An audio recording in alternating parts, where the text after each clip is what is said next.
America. We were living in the East by the Nile River, living in luxury, enjoying freedom, justice, and equality.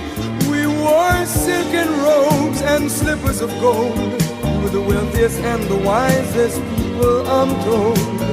Now we are the poorest of the poor. Nobody wants us at their door. So my friend, it's easy to tell, white man heaven is a black man hell.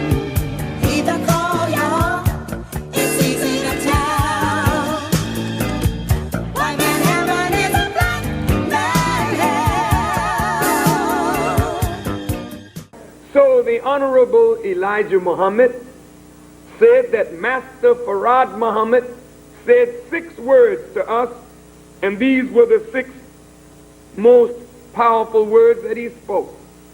He said, accept your own and be yourself. Accept your own. The Caucasians who brought our fathers into slavery desired to take us away from our own people, our own culture, our own religion, our own God, our own language. So we have grown up in America away from our own mind, away from our own selves, and so we have been actually indoctrinated with an alien mentality. 10,000 fearless men. Because we're going to have to challenge the things that are destroying our community. So this ain't no punk time. This ain't no temple time, mosque time, or church time. All the singing and shouting and preaching is over. Get in them streets now. Block by block. We're going to have to clean it up. The airwaves is not enough.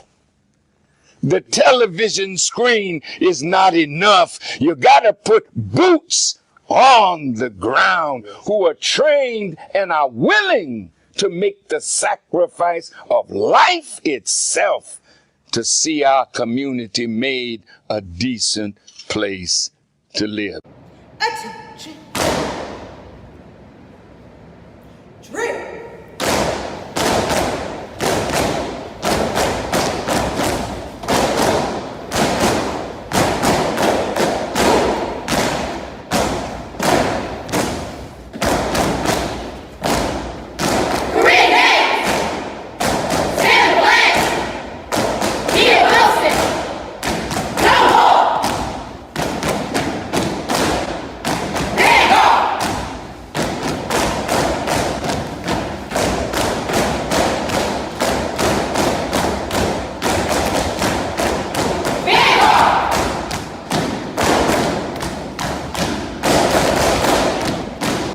Soldiering is a part of the Nation of Islam, and it readies all of us to obey the commands of God. Now some will ask, well, why military drill?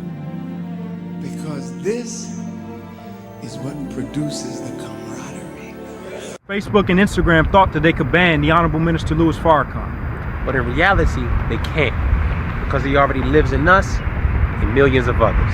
قل أعوذ بالله من الشيطان الرجيم بسم الله الرحمن الرحيم الحمد لله رب العالمين الرحمن الرحيم مالك يوم الدين إياك نعبد وإياك نستعين اهدنا الصراط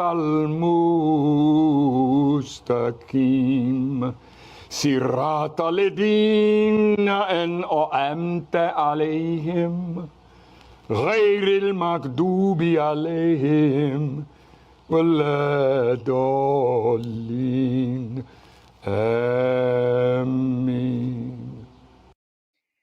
the name of Allah, Master Fard Muhammad, the one true and living God to whom praise is due forever, I bear witness that there is no God but Allah and that there is no God but Allah and that the Honorable Elijah Muhammad is his messenger. Peace, family, and welcome back to another wonderful episode of WHID-FM. WHID-FM is your personal platform for those of us striving to follow the life-giving, life-saving teachings of the most honorable Elijah Muhammad as given to us by his premier pupil, the Honorable Minister Louis Farrakhan, gather right here in this virtual meeting place to answer that most critical question: what has Islam done for me? It's Sunday, December 15th, and at this time we're going to turn it over to that dynamic co-host of WHID-FM, our sister, Janine Muhammad, who is a superstar student here in the ministry at Muhammad Mosque number 6 under the leadership of our beloved brother, student Imam Abdul Salam Muhammad. Sister Janine. Assalamu alaikum, family, and thank you again for joining us for another episode of WHID-FM, What Has Islam Done for Me? We thank you for tuning in each and every week to hear the stories from our guests about what Islam has done and continuing to do for them. I'm going to introduce our guest tonight, who is our beloved brother, beautiful brother, student regional captain Stephen Muhammad, who was born in Houston, Texas in 1969. He has been blessed to reach the young age of 55.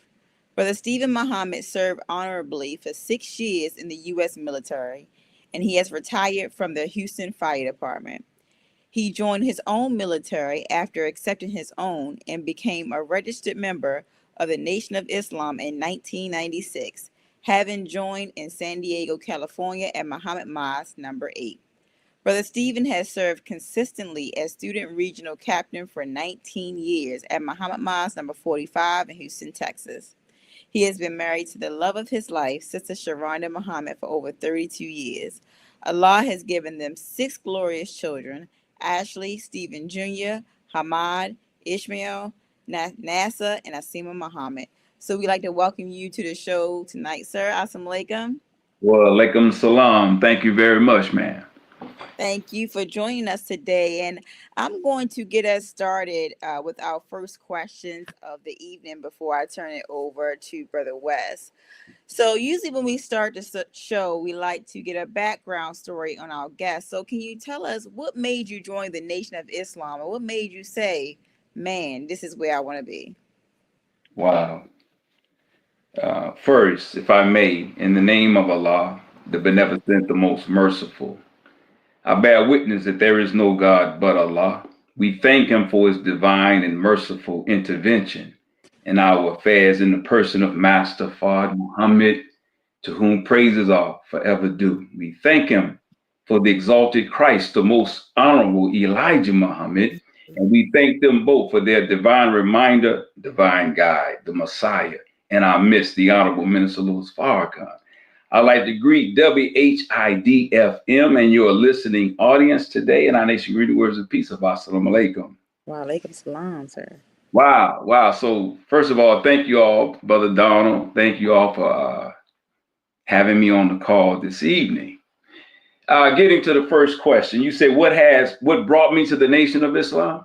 Yes, sir. What made you stay?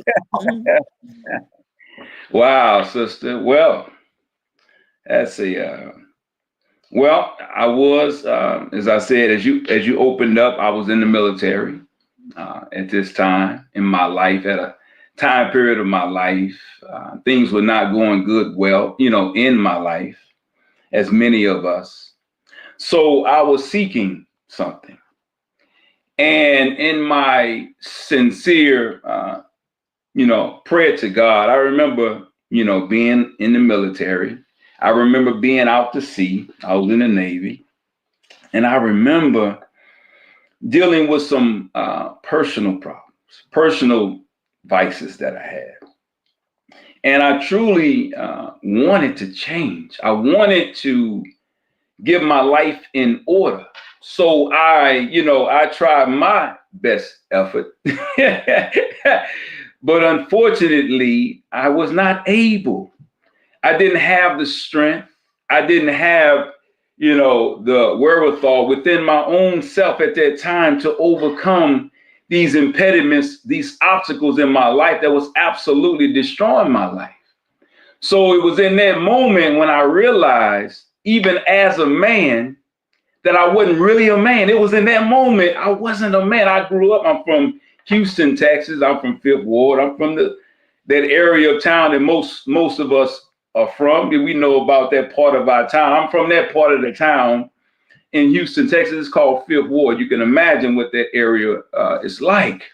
So there were certain things we had to do daily just to live in that area, to be, considered a man from that perspective. So, and, as far as my age, as far as me being of age and in the military, I assumed I was a man, as anybody else would. I can handle myself as anybody, did. And, but it was when I realized that I couldn't overcome certain things that were impediments in my life to be a better man for my wife at that time, for my family at that time. I realized that what I had been taught all of my life, the example that was shown to me in the hood, right, was not really what a man really is. So I realized in that moment, family, that I wasn't a man. So you can imagine how I must have felt within myself. But it was in that moment where a sincere, how Allah would do us, he put us in severe trial so we can find our way to him. So that was really the first time that I prayed to God. And I really asked him, I wanted to be a man. I wanted to be responsible. I wanted to be an example for my family, for my new daughter, and my wife at the time. So that prayer, I believe, led me on a journey or a path to discover Islam. So when I got back to the States, I didn't initially, even though I made the prayer, it didn't happen right away in the change that I was looking for. So I was still searching in my heart for this change, but yet I was still dealing with vices or impediments in my life. So I was in a place that I shouldn't have been in. I was out somewhere where I shouldn't have been. And lo and behold, who do I see out there with that mighty Final Call newspaper? I couldn't believe it. It was these brothers. I didn't know too much about the Nation of Islam. I started learning about the nation. Of course, I am a child of the Million Man March. I am a result of, that's why I'm so grateful to the Honorable Minister Louis Farrakhan and all the work that was put into what happened on that mall in 1995. Even though I wasn't there, there were many men that were affected that wasn't there, but yet the day affected many men's lives, and I'm one of those men. So I will be forever grateful to Allah, to the Honorable Minister, for the Honorable Minister Louis Farrakhan, for the hard work that went into making that day possible, and every brother that worked to make that day possible, because that day absolutely changed my life. It drew my attention to the Nation of Islam. I'm on my journey now. So I knew something about the brothers. One thing I knew about the brothers is that I respected them. I'm talking about the FOI. And I knew, from my perspective, I believe that these brothers, for some reason, they were not in the world like I was. They were not doing the things that I saw everybody else doing. And it wasn't just one or two of them, it was all of them. They were all this way. So if nothing else, I had so much respect for these brothers. So going back to that moment, here I am in this dark place, but yet the light shine in the darkness. And it was a couple of brothers, and I will never forget these brothers that brought me and sold me my first Final Call newspaper. So when I bought that paper and I read that paper from my brothers, and I remember reading it every day for at least a week, because I think this was on a Sunday night. It was a Sunday, I believe. And I read that paper every day. Now I wasn't a religious person. You know, I came up Catholic, you know, a lot of the communities, you know, we came up in the church, but, you know, we were made to go, you know. So I wasn't real religious. I actually declared myself non-denomination as a young man because I walked away from the church even after finding out the truth about Jesus, even before coming into the nation. So I didn't understand how somebody could lie on God. I didn't understand it. I couldn't trust him after that. So I still believed in God, but I just didn't get deep into religion. So, but when I read that Final Call newspaper, like many of you've heard this story a million times. When I read the back page of what the Muslims want and what the Muslims believed, and I read that we were a very special people because I always felt in myself that was something special about me and us. I always had a love for our people, but to find out that we were the choice of God, I believed it. When I read it, I just believed. I don't know why I believed it, but I agreed with it and I believed it. So I read that paper for at least a week straight. I remember coming home, I had my son, my eldest son. I had 2 children at the time.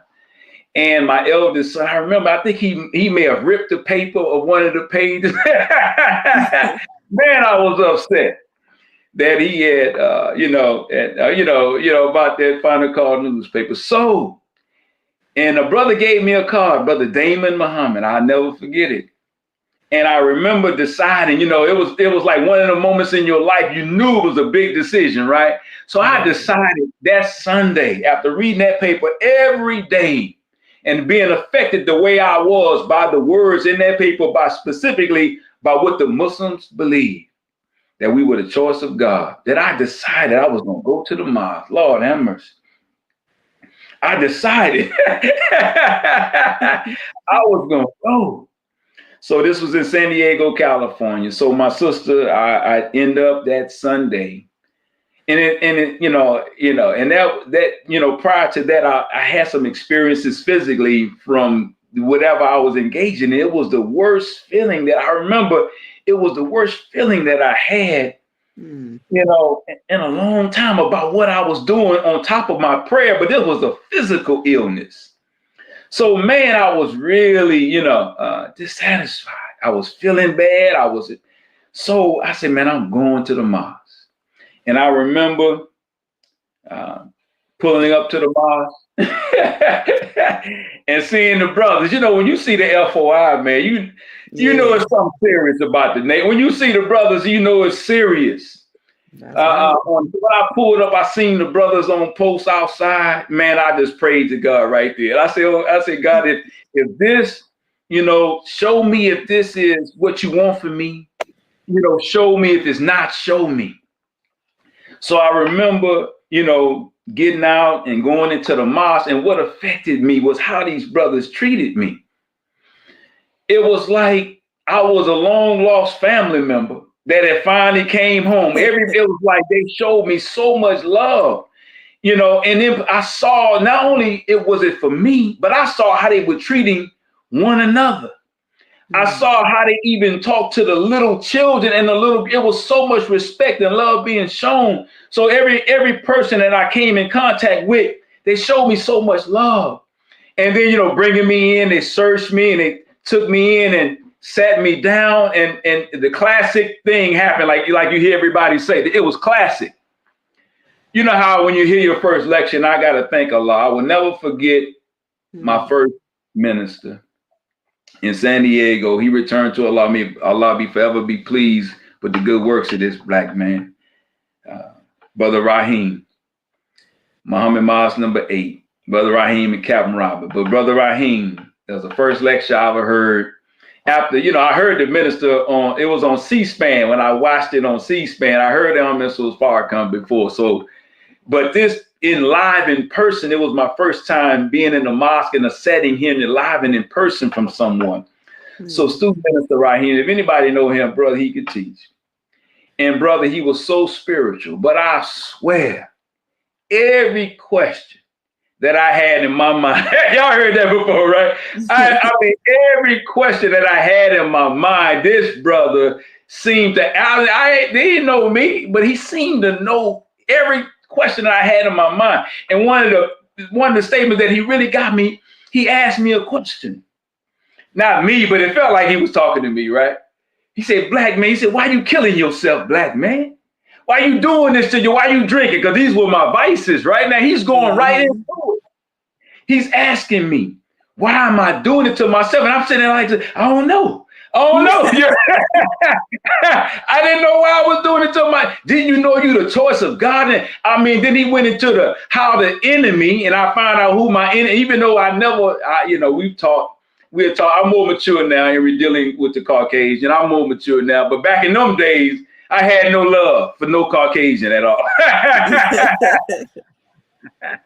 So that was something. It was based upon our experience and based upon what we seen right on the television. So I didn't have any reason to at the time.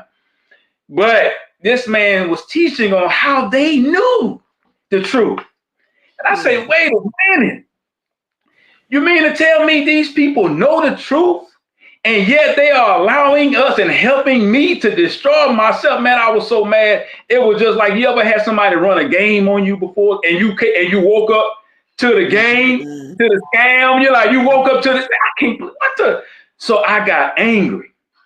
And so in my anger, man, I had to sow it out, brother. I would walk around with the sword out. Anybody could get it. Any Caucasian, I was ready, brother. I was angry. But that anger fueled, and let me say this. And, after the meeting closed, and this brother asked, who would like to join on to the nation, man, I jumped out my seat. I knew in my heart of hearts that I had found what I've been looking for in my heart. It was without question. God had answered the prayer that I prayed on my knees, and then of course in the car. It happened right on that day. So it was confirmation for me. So once I accepted, I remember being so angry about what I was doing. That anger allowed me to put down everything, literally. Everything that I was doing that same day. I left home a Negro. Straight up. I came back home somebody different. And that's a whole nother story. You know how you come home and you want everybody to change all of a sudden. That's a whole even though you was a Negro a few minutes ago. But I came home a different person. This is the honest to God truth. I came home a different person. And I remember, like I said before, thanking Allah so much, that he had led me to him, through his servant, the Honorable Minister Louis Farrakhan, through this brother Raheem, and through them brothers that was out there with that Final Call newspaper. I had found home. I had found myself again. And from that day to this, I have been a proud member, follower of the Honorable Minister Louis Farrakhan Nation of Islam. Praise be to Allah. Beautiful. Nobody take too much time. No, it's beautiful. It's wonderful to see the journey of believers and how they get to this teaching. And the next question before I turn it over to Brother West. Now, we know that when we want something, Allah tries us with that which we say we want. So you're at a point where you're like, man, I want to join the Nation of Islam. I want to come to myself.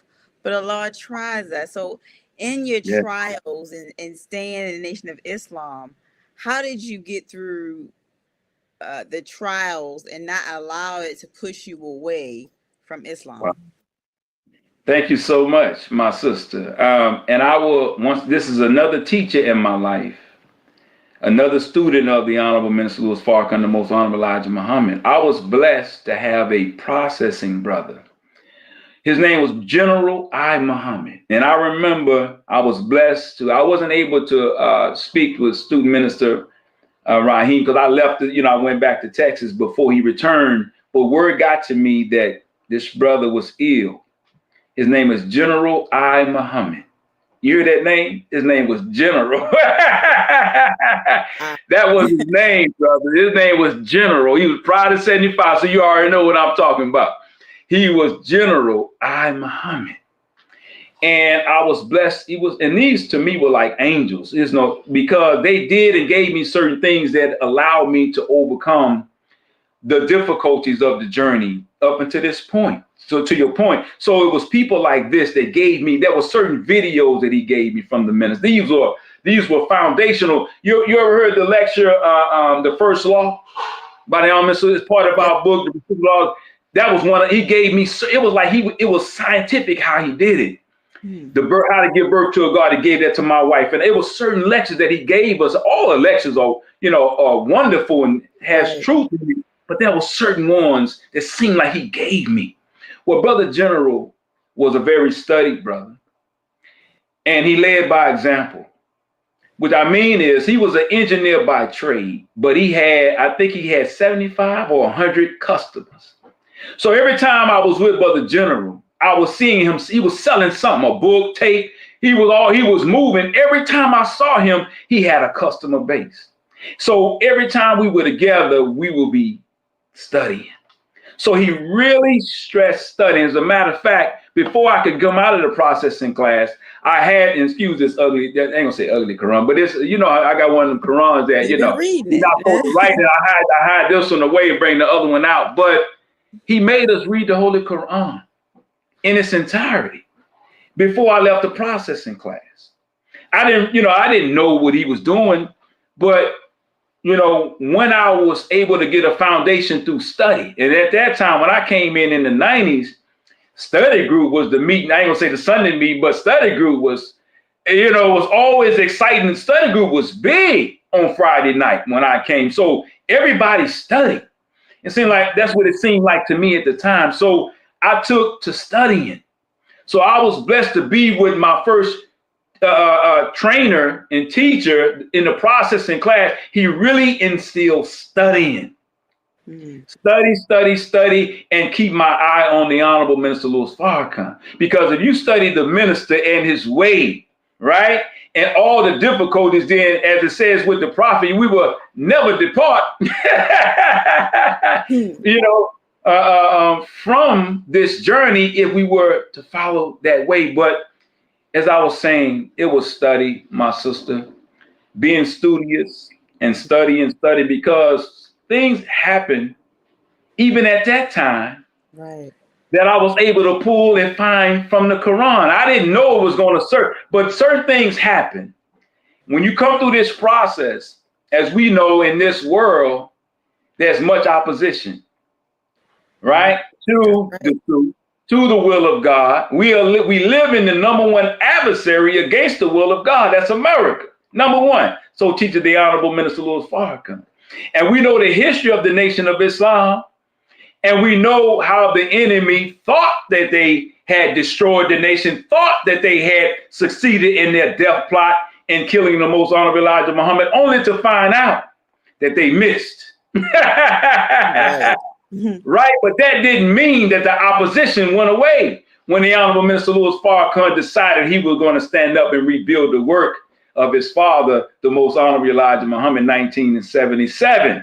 So that means if you study as a soldier, you understand warfare and how the enemy moves internally and externally. I'm making a point to say that I ran into some opposition internally. Yes, sir. As we all do. Well, you don't expect that naturally, right? When you come in, why would you expect such a thing coming in as a new believer? But you'll find all this in the Holy Quran. There are classes of men, the Holy Quran say, right? Allah clearly defines there are different people that's inside the house. It's clearly there, believer, disbeliever, and the hypocrites. So this gave me a foundation in regards to dealing with opposition. So I say it was study. My sister, it was Friday night study group. And one of my biggest trials right off at the beginning was with my family. As I said earlier, when I found Islam, I found, as many have, we were born to find Islam a lot. So I found what I was born and destined to become Muslim, a member of the Nation of Islam. So it resonated in my soul. So in that moment, I was ready to give up everything. In that moment, I remember I was going to go AWOL from the government, from the military, because, man, I heard the lecture, Divine Destruction of America, brother. It scared me, brother. If you ain't heard that one, imagine being in the enemy's military, hearing that lecture. So that night I was going AWOL. I was leaving, brother. It took one of the FOA said, no, brother, you wrote your name on it. You signed the document. You have to do it the correct way. You have to go and put in what you call a conscientious objective. Little did I know where that started. The most honorable Elijah Muhammad was helping me, brother, long before I was even born. Little did I know where that came from. Conscientious objective. So that's exactly what I did. So on all fronts, so I went to the military, and I went to my commanding officer, and I told them I wanted out of that military. I told them I had been serving them all of this time, now ready to serve my God. I went to them like, I mean, when the fear was in me, I was a new Muslim. But yeah, I went to them, man. I was ready to serve my God. I had served them.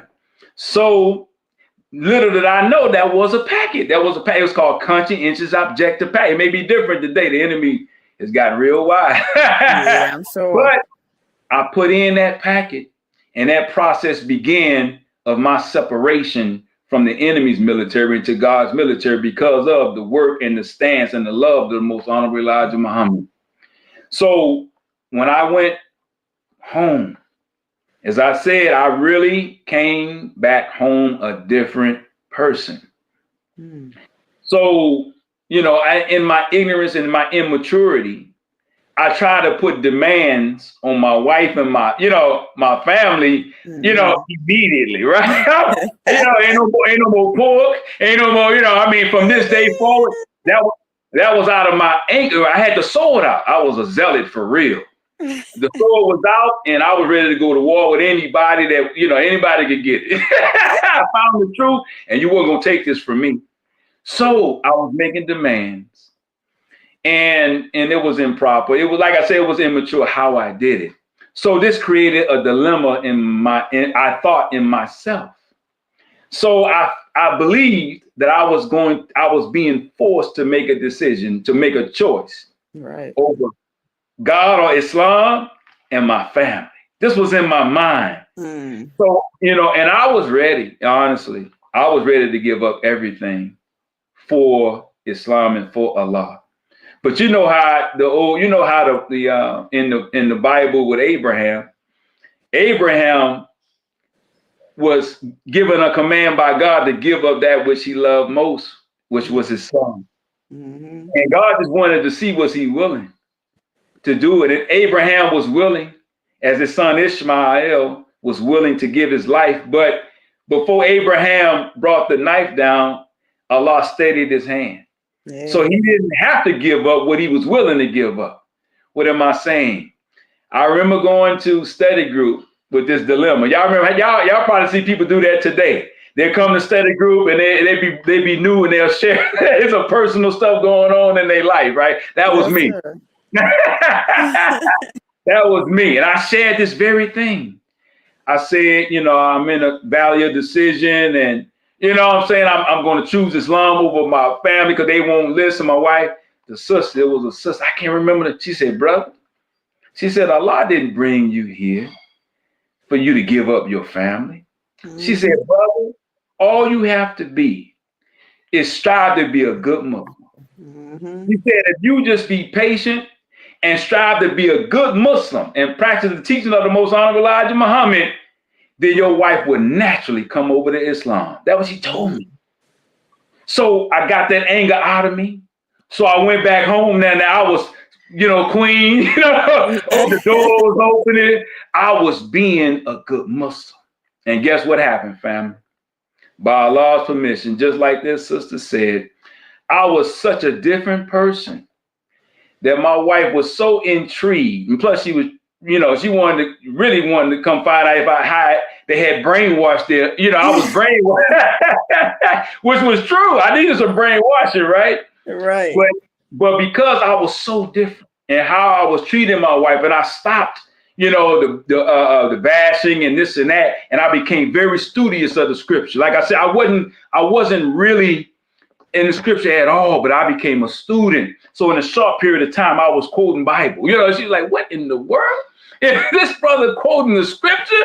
You know what I'm saying? I mean, I'm quoting scripture. So I was changing, and she saw it. There's people that live with you. You know what I'm saying? People that live.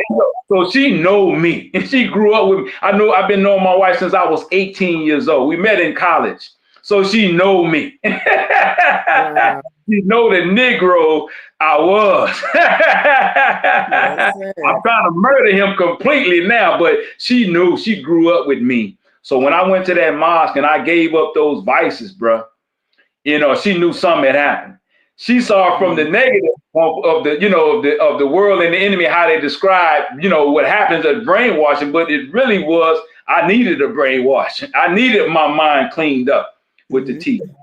And guess what happened? My wife decided, along with my mother, the news had spread home, y'all. The news that got back to my mother, this boy done lost his mind. It's funny how my mind was really lost before, but when I found Islam, I lost my mind. Right? I ain't drinking no more, ain't doing those things. So my mom, she heard it, and I'm quoting scripture, and she know her baby, she know her son. So here she's flying up to California to do what? To come save me from these people. So my wife is coming to mosque to see what's going on, and my mama, she coming to the mosque to save me. Can y'all guess what happened on that Easter Sunday? They came, and the Sunday they chose to come to save me on was, guess what? Easter Sunday. How about that? And our brother, student minister Raheem, was teaching on Easter Sunday. My wife grew up in the church. My mother grew up in the Catholic Church. And guess what? After that brother finished, they were sitting on different, she was in the front. I think my mother was in the back, or vice versa. I forgot. They wasn't sitting together, so they didn't stand up together. But they were sitting apart. And both my mother and my wife accepted the teaching of the Most Honorable Elijah Muhammad on the same day. Allahu Akbar. Oh, praise the be to him. So that was one of my trials, dear sister, was dealing with my family and then challenging the United States, the military, and getting out. And I was successful in both. All praise be to Allah. Praise be to Allah. Wonderful. That's beautiful. I know I'm talking too much. I'm good. Okay, thank you. People get context of the story. Praise be to Allah. And I believe Brother West has some questions for you. So I'll turn it over to Brother West at this time to ask his questions. Brother West. Young brother, praise be to Allah. So I'm like Brother West. Sir. Wa alaikum salam. In the name of Allah, the beneficent, the merciful, I would like to bear witness that there is no God but Allah, and that Muhammad is his messenger. I would like to greet my greeting audience and greeting words of peace of Assalamu alaikum. Sorry. Praise be to Allah. So, Brother Brother Stephen, you were speaking on some of the zeal that you had when you first joined the Nation of Islam, and how it felt to really accept your own and become that best version of yourself before joining. So I wanted to know, upon first accepting the teachings, did you have a vision of yourself when you first came into the nation? And would you say that you've walked into that vision, or you're still on that path? Oh, brother. Hold on. I'm so sorry. This phone is good. Y'all can hear that, could you? Did I have a vision of myself once I accepted the teachings? That what you said? Once I accepted, yes, did sir. I? Yes, sir. Once you accepted where I wanted to go in the nation. Right. I must say that I didn't have any vision of myself. I just was being what I was, and I took pride. I came up, in a situation where there was a lot of domestic violence in regards to a stepfather, And it was a very, man, how you say, it was whatever was said, I had no choice, right? I had to, I had to do that or I will pay a serious penalty. And I was severely beaten, you know, as a child, most of my childhood. So I went from that, you know, into, you know, I played sports and whatnot, but I got wayward and I end up needing to join the military. Okay. So now I went from that environment to another strict environment in which I was under, you know, authority. I was in a structure. I was being fashioned to be a soldier. That's all I'm saying. Hear and obey. This was my makeup, brother. So when I came into the Nation of Islam, after being in the enemy's military, and I know, you know, I don't want to knock the enemy's military in this way. I did receive benefit, as I'm telling you now. There was some good in it for me. I traveled around the world. I went to Africa. So there was some great good in it for myself. But in regards to learning leadership in the military, it's a built-in structure. You don't have to have good character or good leadership abilities, but you better obey whatever that officer say. Right? You better, otherwise you're going to jail or whatever. So military to me is not a good example of true leadership. We in that now, but that's a whole nother story. But coming out of the military, being under people that didn't have character. They didn't have to pretend to like you. You know what I'm saying? I was under Caucasian and when we would go out on the town, we would see them doing all kinds of stuff, brother. So I didn't like saluting them. You know what I'm saying? But I had to because if I didn't, which I did end up going to jail in the military because I was just that kind of many of us were just because they're going to rub you, they're going to try you. So a couple of times I didn't pass that little test and I end up in a little trouble in the military. But I didn't appreciate someone in leadership that wasn't even trying, you know what I'm saying, to be a good person or an enemy or Caucasian. So when I came to the Nation of Islam, Lord have mercy, and I saw black men, you hear me, brother? I saw a black man trying to do, I ain't say he was perfect, he was trying to be right. Man, I was so happy to salute a brother, another black man after saluting him in the military, brother. So when I joined the Nation, I just wanted to be a good soldier. I knew how to be a good soldier. I knew how to hear and obey. And you already know every good captain loves a soldier. Every good captain loves a soldier like that coming, bro. So I learned, and that's why I thank Allah for the Honorable Minister Farrakhan to give us a different perspective on how we view how Allah allowed things in our lives to happen. And that abuse that I suffered, yeah, it was rough. But what was the good of it? It helped me in shaping me to be a soldier today because hear and obey has got me through a lot of trials. Just hearing and obey. That was beating to me, bro. You ain't hearing me, man. I know everybody may not have that same experience, so I know I'm different in certain ways. So my vision was to be a soldier. That's as far as my vision went, and I knew I wanted to take that Final Call newspaper, brother. I knew I was going to take that truth out to our people, dear brother. So I knew I would be involved in the word with the Word of God. Meaning the Final Call, and I love talking to, about the word, and I learn more about my upbringing to even understand why I love the Word of God. And that's why I love my father that I never met, so much because of the seed that he gave me and what was contained in that seed. Little did I know it was the love of God and the love of his word that would be in that, even though I never met that black man. You got to love the Nation of Islam, brother. Wow, that's definitely deep. Definitely. Brother, you gotta love, and I will be forever grateful to the student regional minister in the southern region, who was the supreme captain at the time, Brother Abdul Sharif Muhammad. I will be ever grateful to him because it was him that talked about fathers a lot, right? You know, he talked about, he talked about us. If you never met your father, he was out of your life. You know, he would encourage us to go and find our father.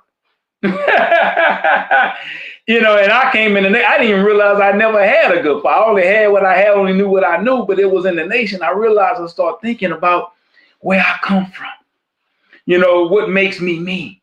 So I went on a journey and I found my father, man. And I learned about that black man. Unfortunately, I didn't learn all about him until after he died. You know how it is. We really don't appreciate somebody till after they're gone. Lord have mercy. But the seed of that man you're looking at. So regardless of how I felt about that man, God used this seed to bring me here to be a servant and a follower of the Honorable Minister Louis Farrakhan. So my brother, I saw myself as a soldier in the ranks of Muhammad. And I remember, you know, becoming a regional captain by Allah's permission and grace, you know, certainly never had entered into my mind, you know, in regards to advancing in this military. You can only imagine how it made me feel, right? To be a soldier advancing in God's military. Are you serious? And then to have an opportunity to be on this post. But while we were on this post, things were happening in regards to our understanding of function, structure, and authority. So in some instances, not necessarily knowing how to use the authority properly, or taking the title right beyond just the function. The title becomes my value, right? And now I'm more valuable than. So that was certain. So the Honorable Louis Farrakhan, I don't know if y'all remember that, he took titles away. So I remember, brother, it reminded me. So I said, so when he took the title, so what did I have to do? It made me go back to what? Thinking. I said, wait a minute. Because you start trying to be what you think as a captain supposed to be, this supposed to be. But when the title was taken, I went back to being what? Nothing but a soldier. I knew how to be a soldier. So that's my vision, young brother. My vision was to be a soldier, a proud, I don't want to be nothing else but a soldier in the ranks of Muhammad under the divine guidance and leadership of the Messiah. What more do I need? What more could I dream of? What more could I want, brother? So I vision myself being a soldier. Yes, sir. Absolutely. Praise be to Allah. That's wonderful indeed. And before you came to me for my questions, I know that Sister Janine was asking you a bit about your family once you first joined the nation, and you spoke on how you were a little headstrong when it came to like correcting how you were before coming into the teaching. So I wanted to know, now that you are a student regional captain, a father, a husband, how do you balance these responsibilities while still making time with your family? My goodness. This is why we have the study guides. Is a reason why I think it's study guide 4.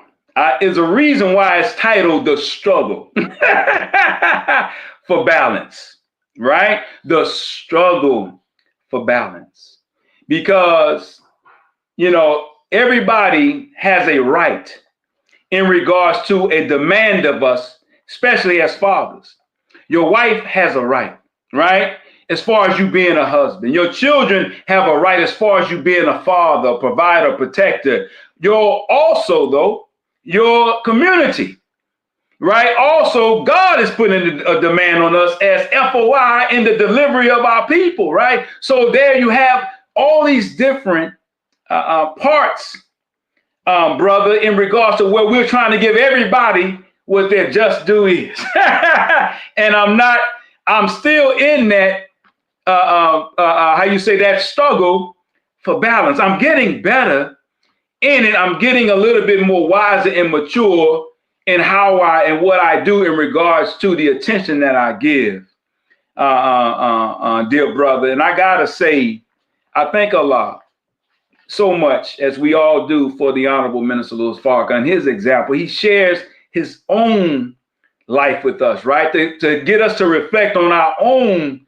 He talked about himself and how he came up and how, how he was, so I look at myself and I know as a zealot, I know, as a young zealot in the nation, brother, brother, it was all about the nation, so to say.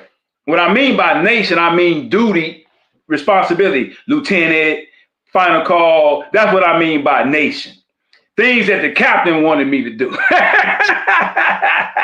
That took precedence over everything as a young brother.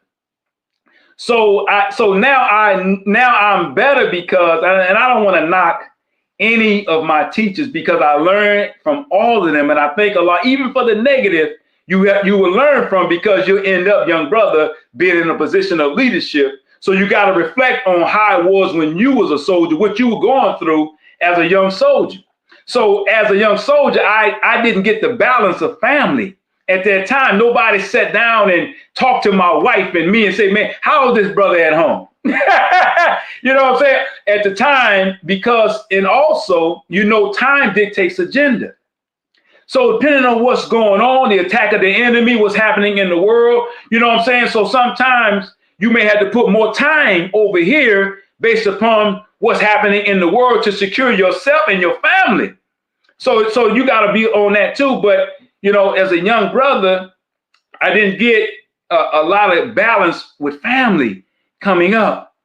So because of that, I was really out of balance, seriously, that I really neglected my family as a young Muslim for years. Because as I said before, when I came in, the way I was shaped in my life as, my stepfather and then the military. So, so once again, you will advance in the nation. Like if you hear and obey, and so I was always in some type of position, squad leader, lieutenant. So there were always demands. And I put those demands of the lieutenant, the squad above the needs of my personal self and the needs of my family. And that's true. And something happened in my life. Once again, going back to the story of Abraham. Sometimes you don't know what you got until you lose it. Sometimes Allah would take something from us to make us realize how important that was, that what we had in our midst. What that happened to me, young brother. I lost the most precious thing that I had in the nation. It was my family. I didn't lose it. It being, be outside of myself. I actually lost it by making terrible decisions while I'm in these positions. So I wasn't giving the proper attention to my family, to my children, and to my beloved, my wife, who is still with me today. I thank Allah so much for her, because she is still with me, and it's only by Allah's grace and permission that she's still here by my side. So, brother, today, now I'm learning the importance of balance and putting in the time for yourself and your family. What helped me to see clearer on that? It was the technology that was brought to us by a man that loved me so much, I didn't even know I needed it. Even though I'm looking at my life, you know how it is. I may be talking to somebody out there in the audience. You got Islam. You got the teachings. You out there with the paper, but yet you miserable. You unhappy, can't figure out, you can't understand what's going on. In your mind, I'm being so you heard the lecture of the minister. I'm coming on, I'm doing my paper while my wife ain't satisfied. Why she ain't, I'm doing everything a soldier. The captain was happy. The papers were getting pushed. I was doing my duties, yes. And I'm not minimizing my duty to Allah in regards to the delivery of that word, but I was out of balance. So when I lost that balance, it pushed me to get some help. And the help was in the technology given to us in Dianetics. So once I took on that technology as instructed by the Al-Minister Farrakhan, and certain things were cleared up on my mind, I was able to see things clearer, objectively, not subjectively, objectively. I was able to make better decisions, right, in my life, to put things more in a balance, because you can't survive if your family not in order, black men. You can't survive if your personal life is not in order. You got to put things in order, starting with yourself and your God, and then with your family, right? Those things got to be in order for your own survival and the survival of your nation, because family is the cornerstone of nation. So what do we look like neglecting our families? I was out of balance. But because of the technology, young brother, it allowed me to see things clearer. So now I'm purposeful in spending time with my wife. I'm purposeful in bettering myself as a husband.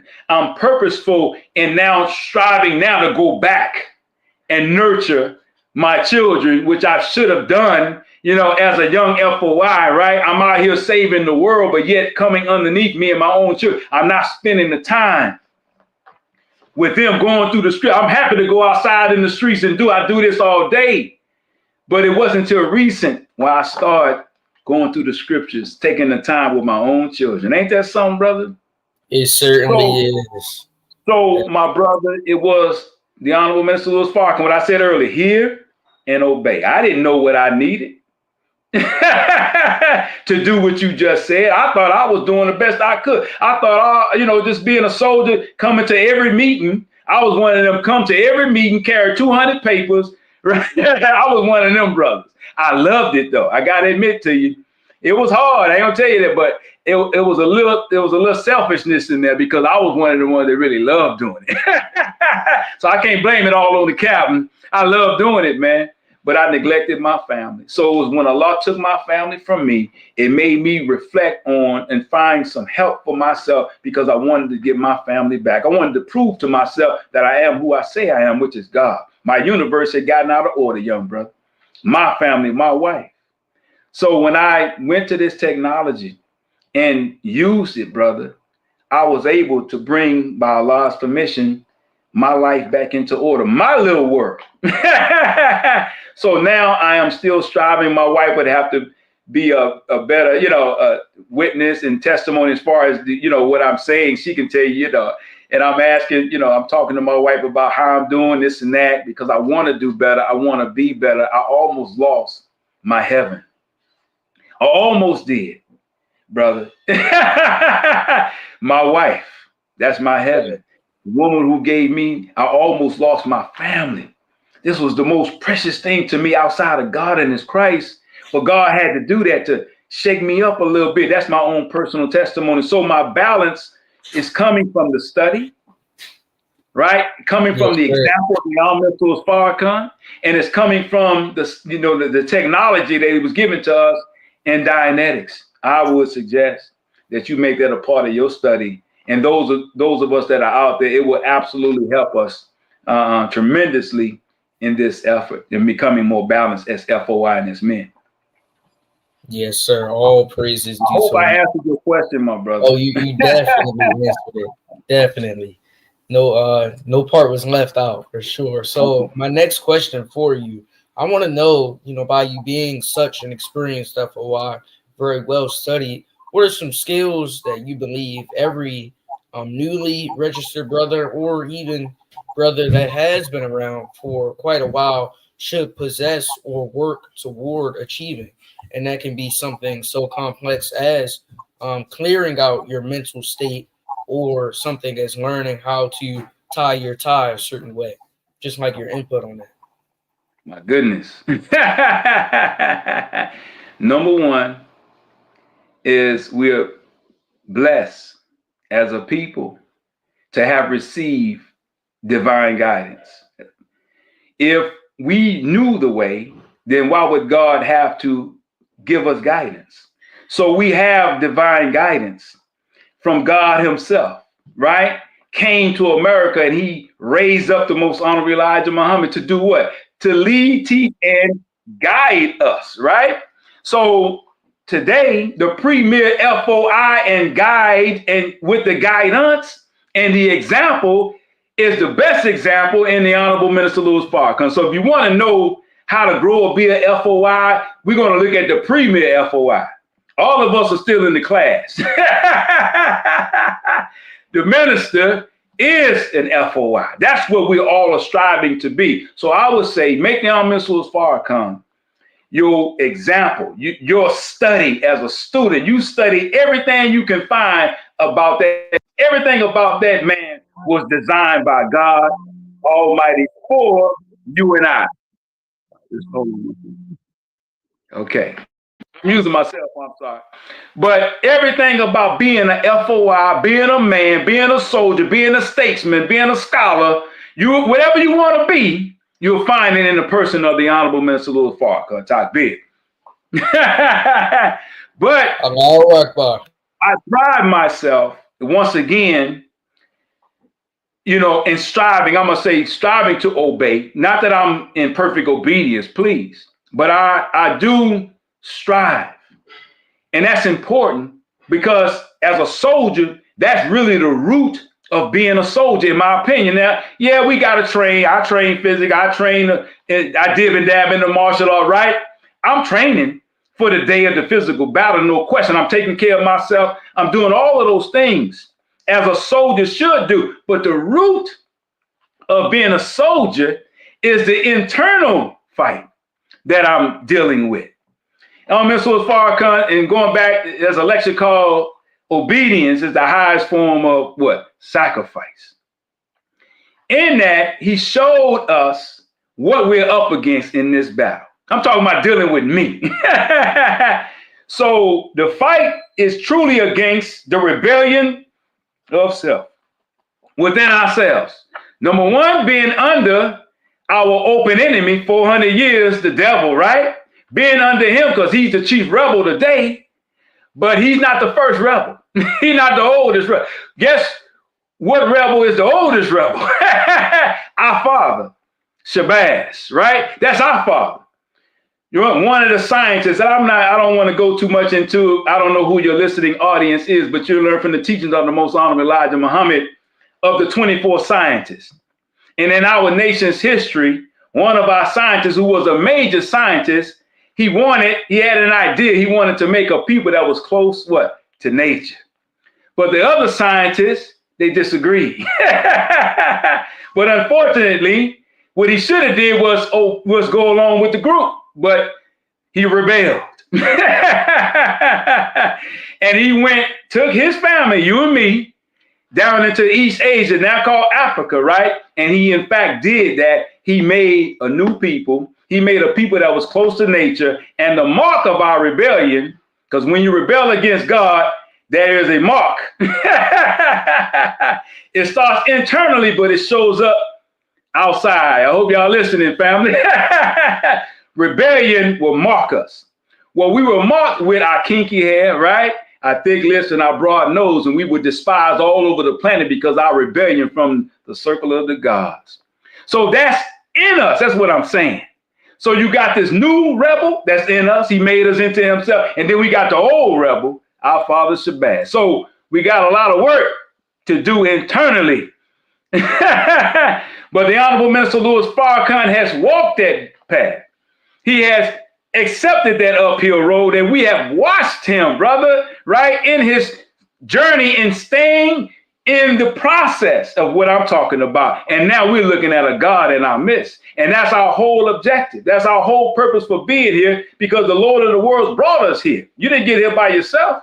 I didn't bring myself here. Well, how did we get here, brother? Almighty God, Allah, brought us here for an aim and for a purpose. And he's given us a guide. Man, you got God, though. He's given us a way to achieve the ultimate aim and purpose for your life and mine, and that is to be God. That is to reflect the attributes of Almighty God, Allah. We have one in our midst right now, real time, that in this man, that's why we call him Messiah, is the very Holy Spirit of God. God dwells in him. God wants to come in us.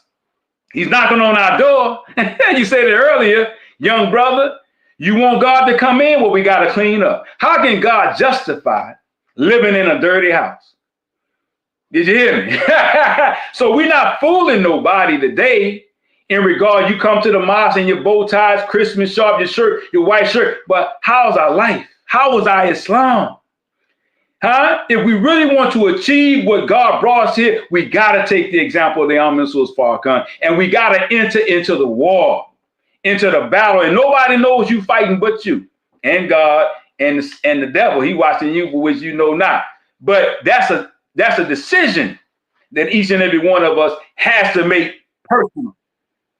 All right. So you want to know how to achieve your aim and your purpose? Study the Honorable Minister Louis Farrakhan, and not just study him and believe in who he is, follow the man. Believe is different from follow. Anybody can believe, but who's actually following the man? Like the minister talked about, if we're going to attempt the uphill road, and that's what we're here to do, and if you're going to climb a mountain and you ain't never climbed that mountain before, you may want to hire you a guide.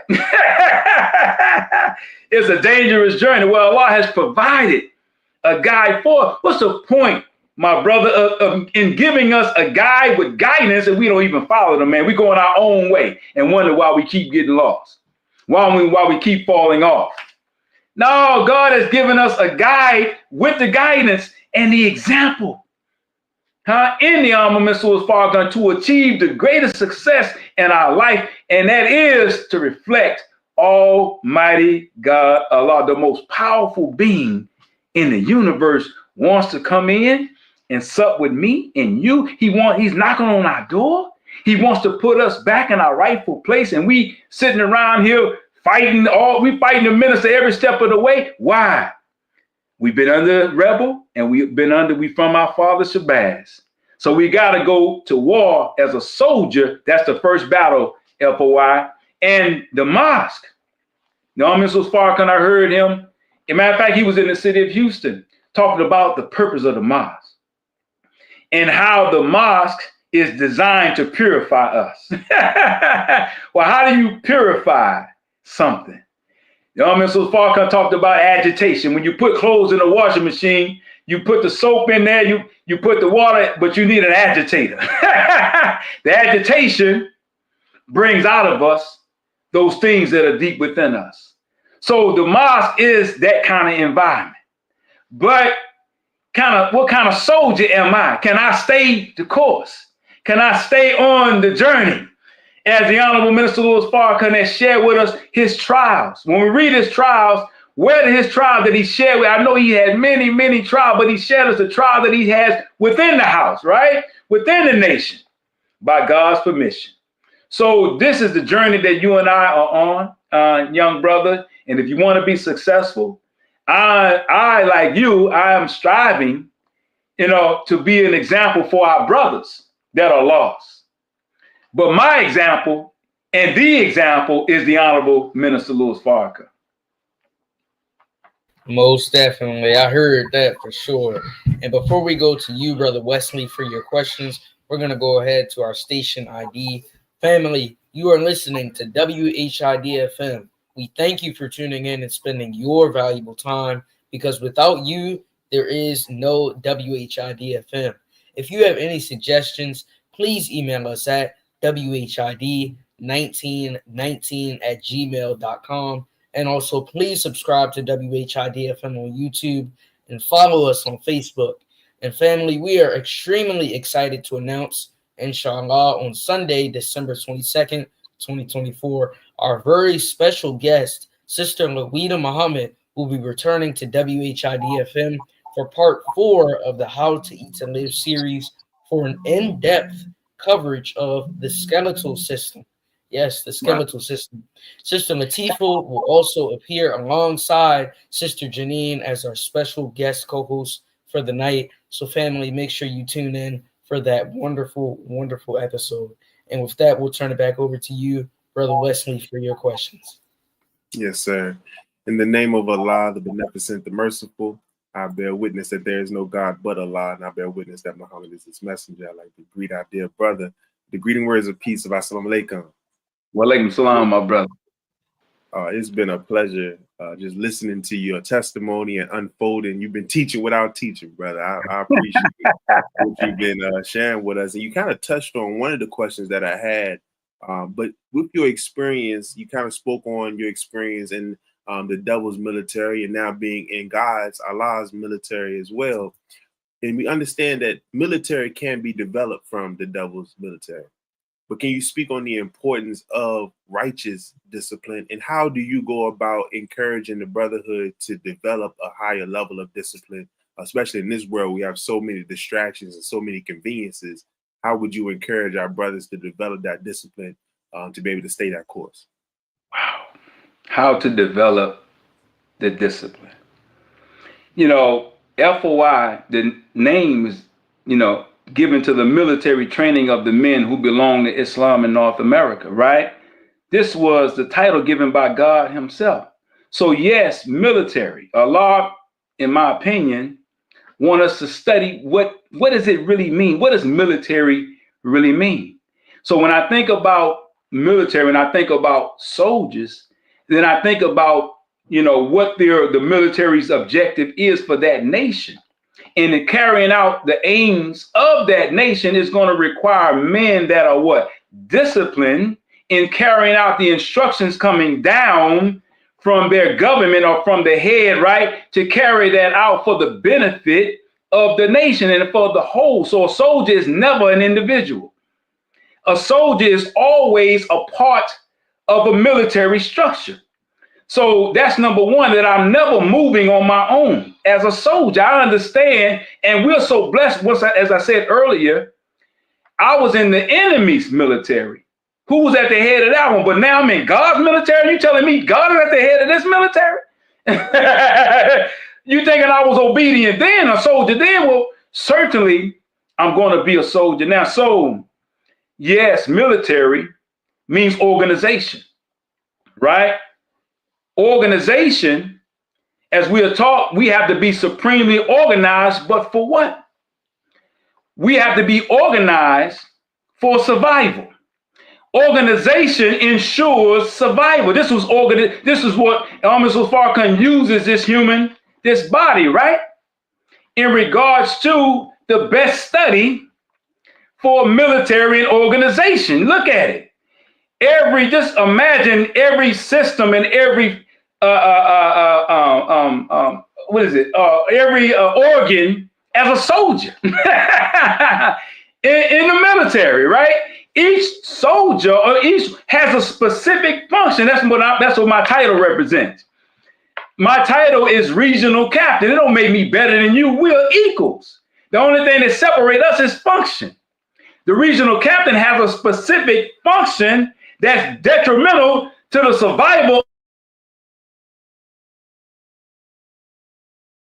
If I'm not disciplined in carrying out my responsibility, then the entire body suffers. And then we are threatening our own survival. So military is about survival of the nation. Being disciplined is about you maintaining your focus, your, what's the word I'm looking for? Discipline in carrying out the aims and objectives of your nation. This time we're living in is a very serious time. Even as we are talking now, I'm having a great time on this call, but in the back of my mind, we're seeing what's happening in the world. This is a dark time in which we are living. And we're seeing human beings, right, losing their lives, women, children, all over the world. That whole area is being purified. So teachers don't miss as far come, but people are dying. And when we look in our own cities, in our own country, what do we see happening here? People are not surviving is the word I'm using. They're not surviving. The planet is suffering. Everything is suffering. But why? Who's been ruling over everything? A rebel. So because a rebel is in power and ruling, look what has happened to humanity and the planet. So if the planet is to survive, if the planet is to be renewed, then God himself has to set order back into the earth. He has to place a new ruler, right? The original man back in his rightful place to replace the old ruler. Well, guess who that's going to be? Young FOI. Who you think is causing all the wickedness? Who you think is over the militaries? Who you think is making and calling the shots? You know what I'm saying? These are evil men. Well, if we're going to survive, it's going to take righteous discipline, man, to change what we see happening. I hope I made my point. This is the objective. So this is your focus in becoming a member of the Nation of Islam as a soldier in the army of God. Don't get caught up on whatever the little thing. God is in control of all of that. God is perfecting us in the process that he has set up himself. You think God set up a house that he's not concerned about? Talking about the Nation of Islam. In your little study group, down wherever you are, 2 or 3 of y'all, you think Allah not concerned? You think he's not aware? You think he's not ultimately in control no matter who's in positions or who's not? What is God doing for you and I, not to you and I? And how important is discipline today? We're watching some of our young stars, some of our young giants, right? In certain fields of endeavor, they got everything any black man could imagine having. Money, power, right? But what's destroying them, young brother? While we see our brothers sit, what's bringing them down is their lack of discipline. It is their unrighteousness. It is them not being ethical. That's what's destroying them. So even if you acquire the wealth, if you acquire the money, if you don't have discipline and righteousness, then you will be just like the other corruptors, or you will end up destroying yourself and your family. It's going to take discipline and righteousness, which is the opposite of what this world is. So that alone should keep us on course. Do you want to make it? I know I want to make it. I want to survive. Well, how bad do you want to survive? Well, you know, we can go back into the teachings. I'm talking to believers. Something that I saw in the study of the teachings of the most honorable Elijah Muhammad, dealing with darkness, because we see darkness, and I see just yesterday we were dealing with about 3 of our young brothers that are, when I say our brother, I'm talking about children of believers that are struggling in this world with drugs, this and that. And they are being overcome by the darkness of this world. They're being overcome like many of us are struggling with the darkness. Well, wait a minute. In the teachings of the most honorable Elijah Muhammad, we are taught the reality of God, right? That God wasn't created. God was self-created. Well, where was he? Why is he a black man? Because he came out of the darkness, right, of the universe. All around God was what? Darkness, brother. It was all around him, but he decided something. He decided he was going to go to war with the darkness. And what did he find out that was within himself? Man, that big ball of fire out there called sun, 853,000 miles in diameter. Come on, somebody. That was in him. So no matter how dark it get, brother, you got more light in you than it is in the darkness of this world. Allahu Akbar. You are from that same God. You and I are. But it requires discipline. And righteousness allows us access to that power. Did you hear me? It's going to take our discipline, but it's our righteousness that allows us access to the power that we can make a change. Before we can make a change in our community, before we can make a change in our neighborhood, that change got to take place in you and me. And some of us have lost power to even, as I said earlier, I didn't even have the power to change vices in my own life until I connected with what? The source of power through a man. Man, all praise are due to Allah. So young brother, if you want to make it, if we want to survive the darkness of this hour in which we're living, because only the strong gonna make it. Only the strongest will survive the time. But we are so blessed to have a guide in the darkness. But we got to fill our lamps up with oil because he's going to be taken away. And it's dangerously close, right? So the light of the world is going to be gone if you're not working on your discipline now. At the pull of Mr. Yakub's fallen world, that world is pulling on everybody right now, right, brother? And we don't have it within our own self. We got to connect to the source of strength. to make it out of Yaqub's world. Why did God make devil? I'm gonna go to the lessons on y'all, man. Am I talking to myself? Did I hear y'all? We here, brother. We here. Why did God make devil? You got to study your lesson. That's number one, FOI. Yes. You got to study. The assignment given to the student. What was the student's first assignment? Once you become a registered member of the Nation of Islam, under God's direction, through the Most Honorable Elijah Muhammad, or in the Most Honorable, and through the Honorable Minister Louis Farrakhan, what is the student first assignment? Lost found Muslim lesson, what? Number one.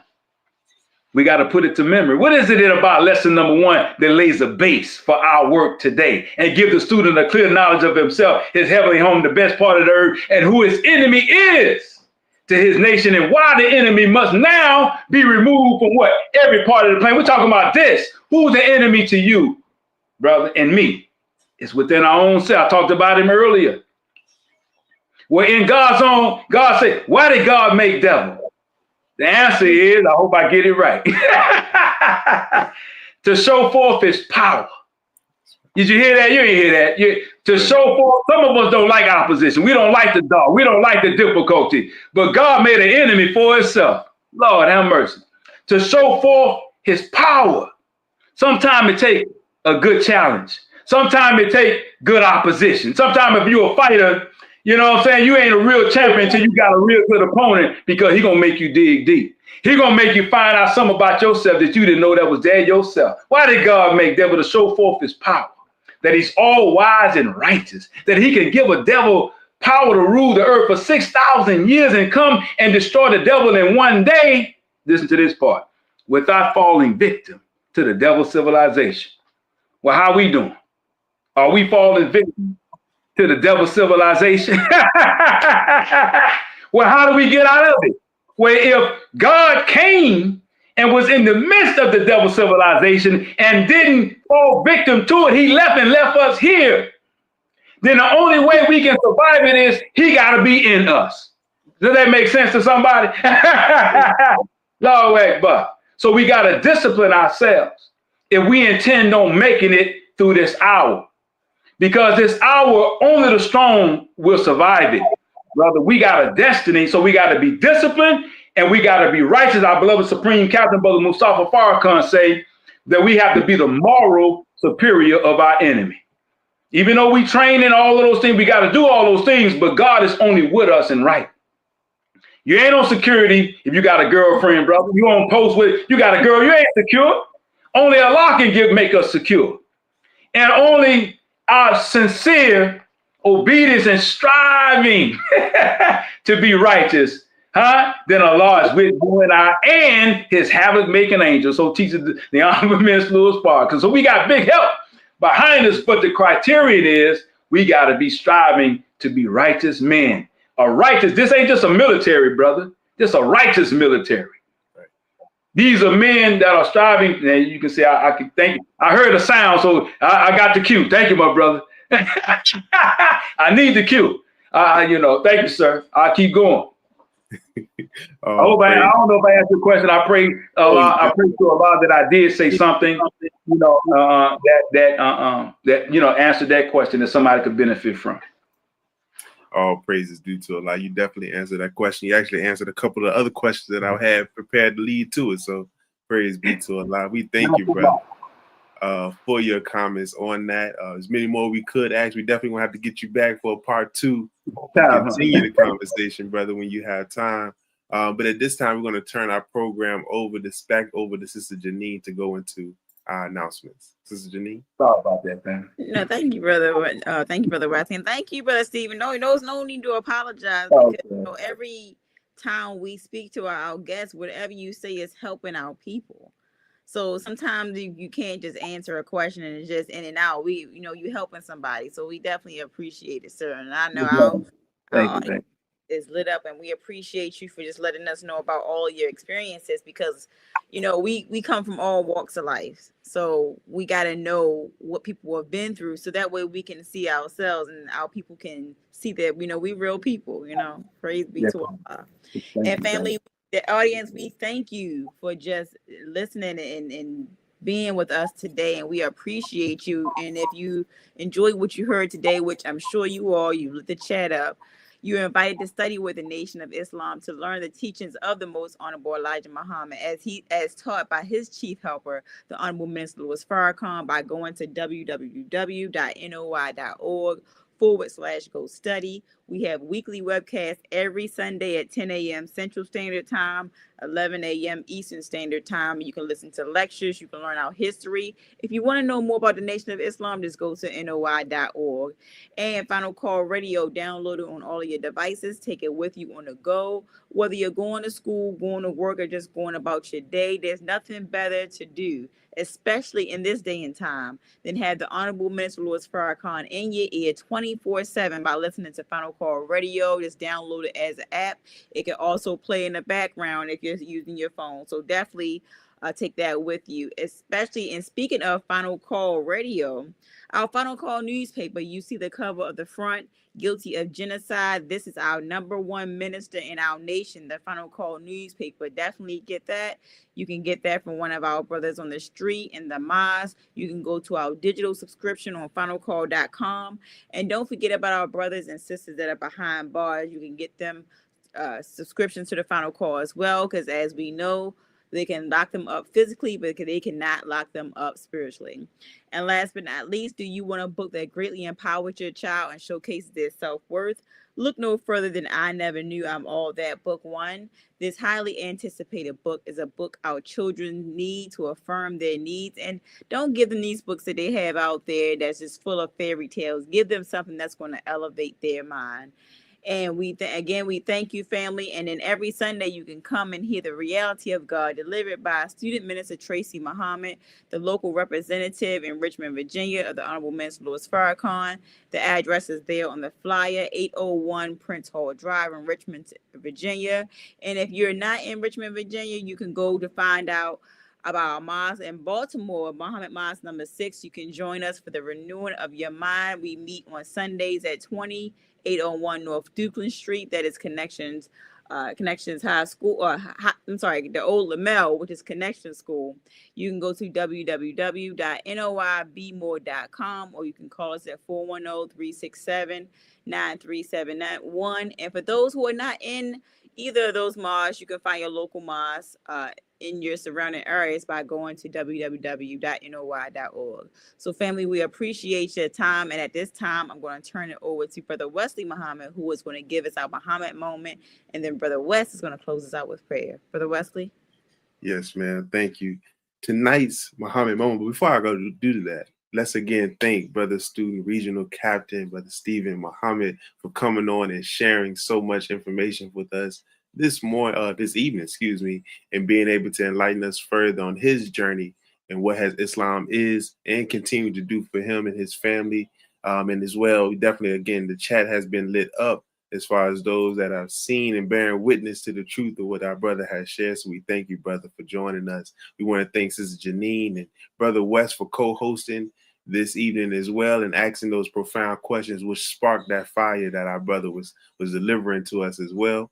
We also want to thank Brother Donald Muhammad for putting together this platform of WHID-FM, What Has Islam Done for Me?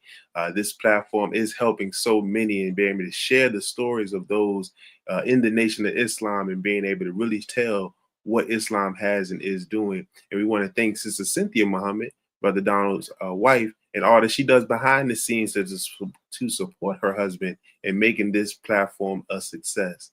We also definitely want to thank Master Fard Muhammad for coming and seeking and finding that which is lost and raising up one to be his exalted Christ, the living and exalted Christ, and the eternal leader of the Nation of Islam, the most honorable Elijah Muhammad.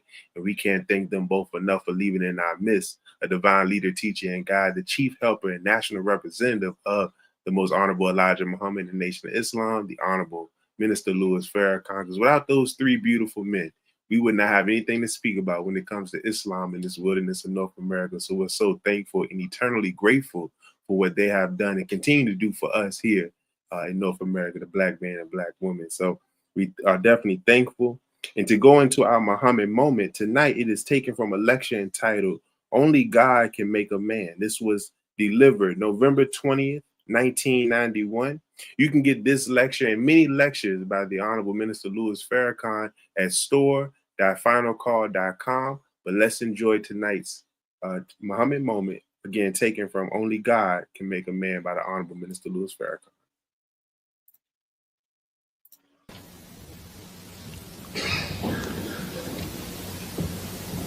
It's good to see a black man that ain't gonna bow down or punk out. You know? It really is good to know that that kind of man exists. I know that I'm a man of weaknesses, but my weaknesses are hidden in the strength of God. All of us have frailties, but God is strength. And if the Lord is my shepherd, then I'm all right. You can't calculate how to defeat me. You don't have brains enough. Listen. No. Now you can beat me. That's easy to do. But yeah, you're right, son. It's not easy, is it? No, they can't do that. My son was back here correcting me and said, no, they can't do that. But I'll explain what I meant. If I am separated from God, I'm nothing.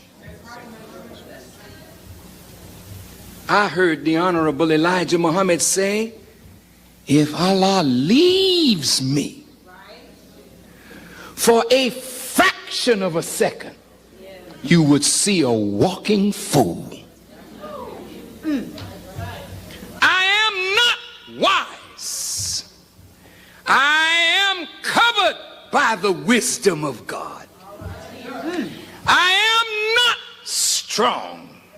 My strength is in God. Do you understand? Yes, sir. I can't do anything of myself, but whatever He commands, He gives me the ability to carry out His command. I am nothing. He is everything. And by my submitting to Him, He makes me appear to be what He is. Yes, that's right. Do you understand? Yes, I'm not holy, but people look upon me as that. Yes. Some even call me holy apostle. I don't ask you to give me no names like that, because I know better. And I'm not going to let you soup me up and let me get carried away and think more of myself than I should. But people call me this. Yeah. People see me in a way that I'm shocked sometimes, the way they see me. But it's not me you see. It's really Him coming through me that you see. Don't ever make the mistake and think it's me. No. Man, when you let God have His way in your life, brother, you become a very extraordinary individual. And I'm saying that every one of us, male and female, young and old, have the capacity to become extraordinary human beings, but you got to let God have His way in your life.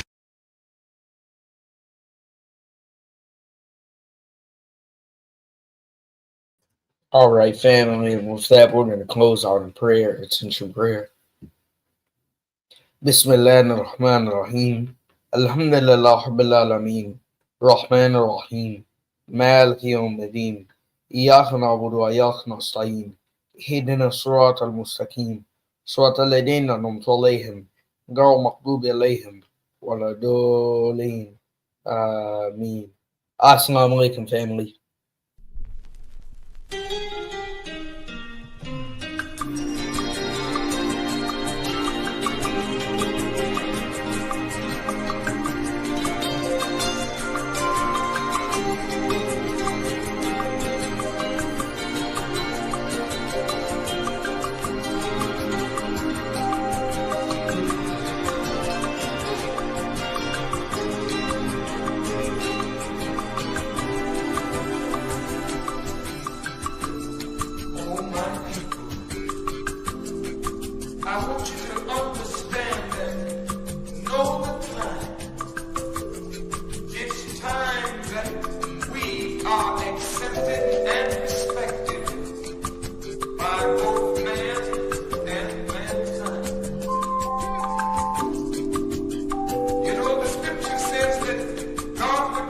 those that are despised and rejected. And we have been baptized